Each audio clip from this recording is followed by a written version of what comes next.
Welcome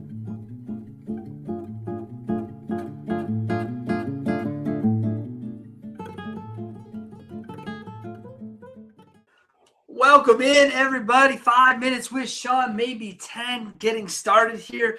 Second week of August. Hopefully things are on the right track for you. Selling cars, making it happen. Today's show is someone who's been on this show before. As a matter of fact, a few times, and a good friend of the show, good friend of mine, Chad Graves. How are you today, man?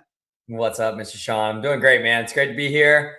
I'm going to go, this is episode number 3 for me, but I know for a fact the first one was no video, and we did it in a pretty sweet hotel in downtown Chicago, if I remember correctly. So you have it absolutely correct. Chad was part of the first 52 episodes of this show when it was audio only.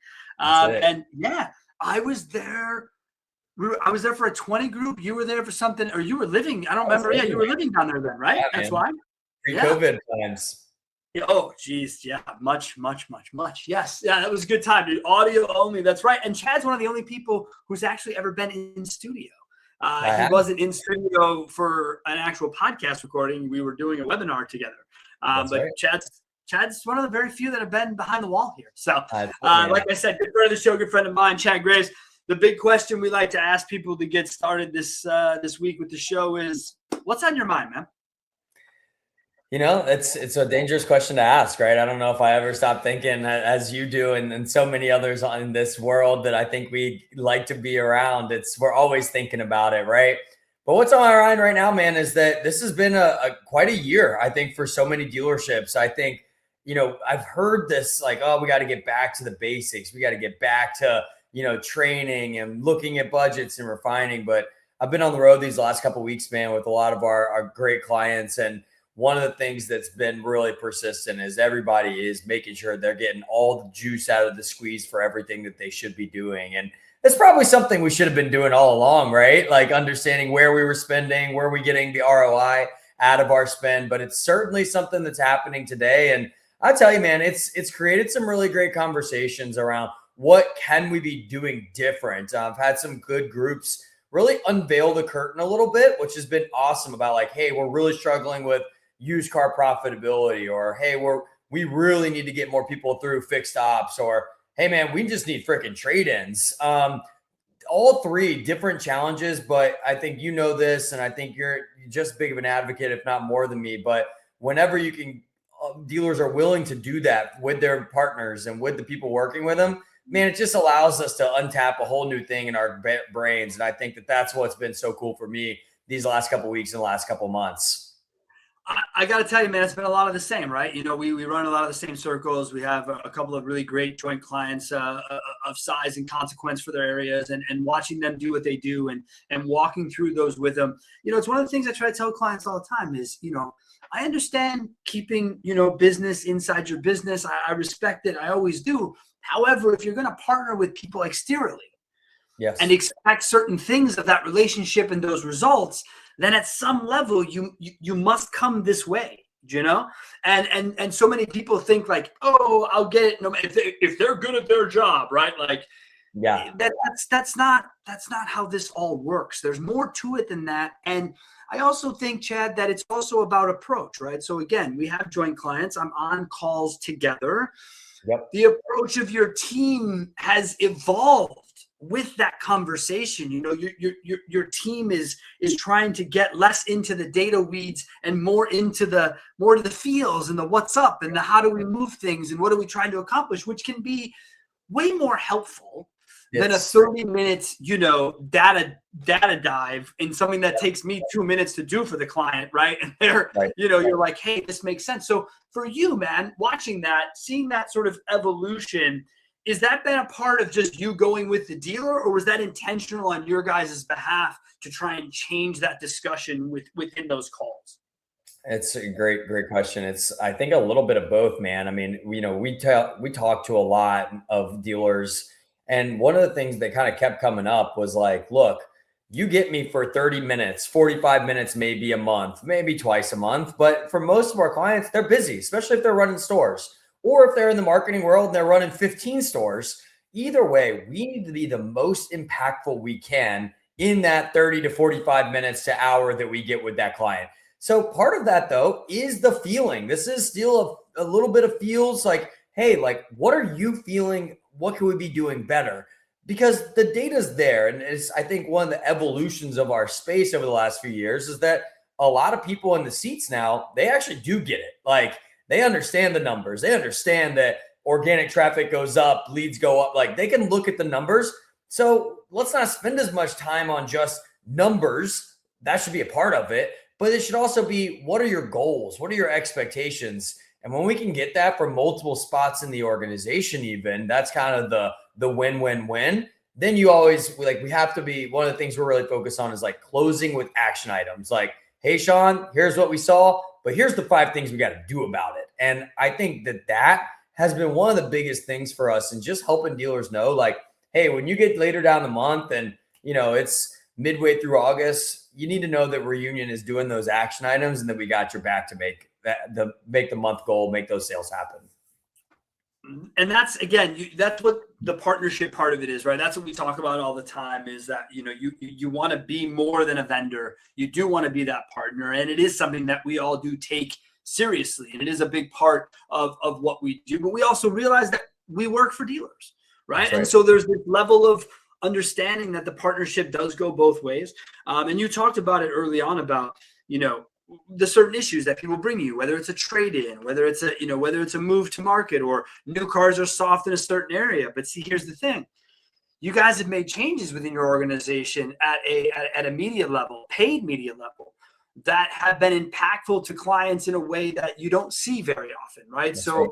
Typically clients don't like change, and I mean, neither do I. So it's not news to me. But when change is like impactful and all of a sudden things are being done differently, that's when you really see it move. And that's what I commend you guys on all the time, about not being stuck in who you are, not being definite about who you are, saying, no, this is our approach, this is it. That's what's made us successful for 13 years is I don't do any of that shit. If something fails tomorrow, we'll redo it and we'll start it. I have no ego to do it. You guys brought someone in from the outside, Chad. What was that like? Because I know it was a tight knit. You know, it's a family at Reunion. We all get that, but you went outside the walls to kind of update your paid. Tell me about that journey from an entrepreneurial standpoint, man.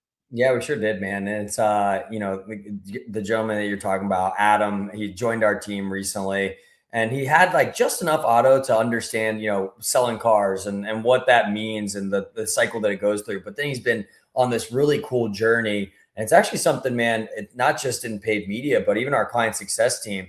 We used to only hire auto people. And like that, it was like, you got to know the car business. And what we found is that the digital landscape, both in paid and organic and GEO now, or AI search, whatever the heck you want to call it, that's become so complex. It's like, you know what, let's go get experts that understand strategy.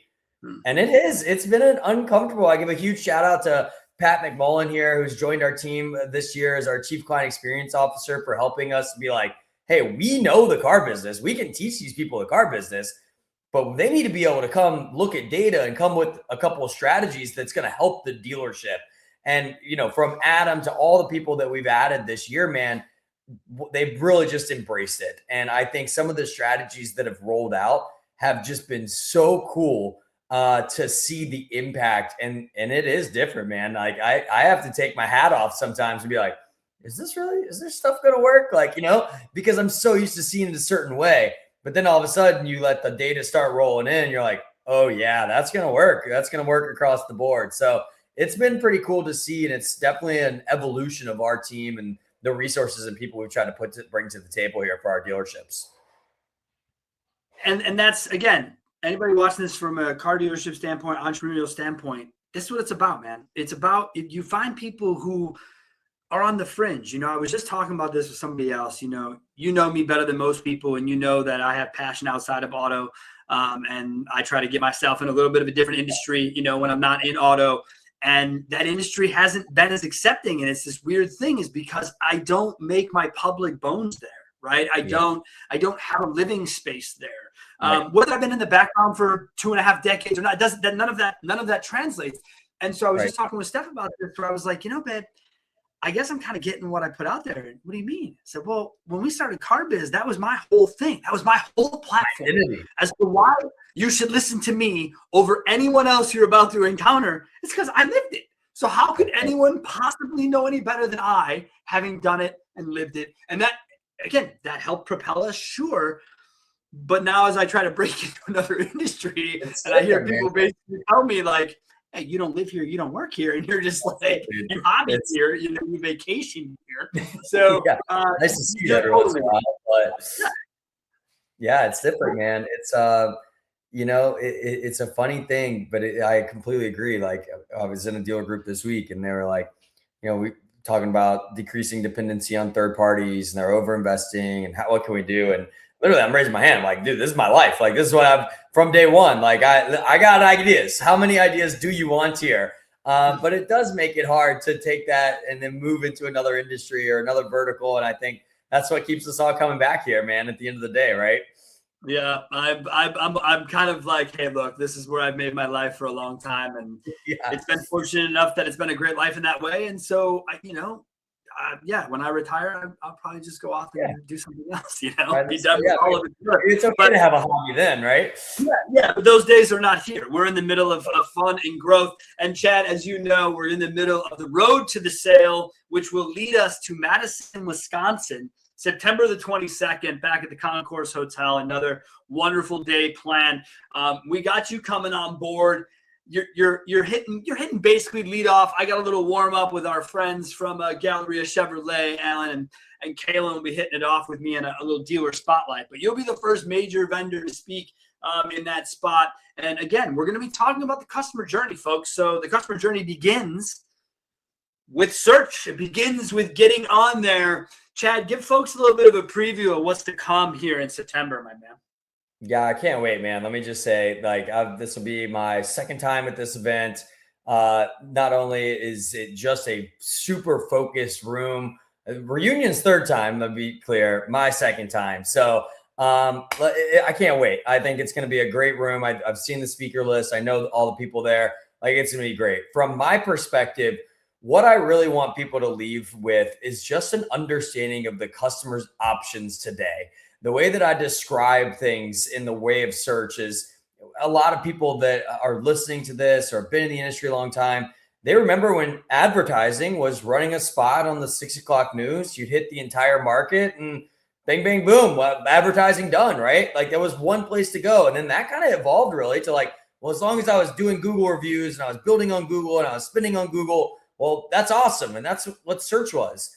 Both of those things have become fragmented. TV obviously went through streaming. Search now being fragmented by, yes, Google search is a thing. And guess what? Google's not going anywhere, man. But now you do have all these other channels and these mediums that people are doing at different times. So what I want dealers to walk away from is like, how are these new tools like ChatGPT, like Gemini, how are people even using them? A, but then B, where do they come into the equation in the customer journey? And inevitably, what are some things that dealers can actually go do? Like, and I think that that's one of my favorite things that I try to bring to every presentation. It's like, it's cool to go hear Chad Graves talk in Madison, Wisconsin, but what's 3 to 5 things that if I'm a GM, a sales manager, a marketing manager, that I can go back to my store and immediately implement with my vendor partners or with just myself? What are some things that we can do to create some success in these new environments? So if I can do all those things, I think people are going to be pretty happy, man. I'm stoked for it, and honestly can't wait. I know I'll be excited if that's what happens. And like I say, because at the end of the day, folks, it's one room. You don't have to make any choices. You don't have to like look at a schedule. I got shit last year. Someone said to me, "Oh, you don't have schedules out.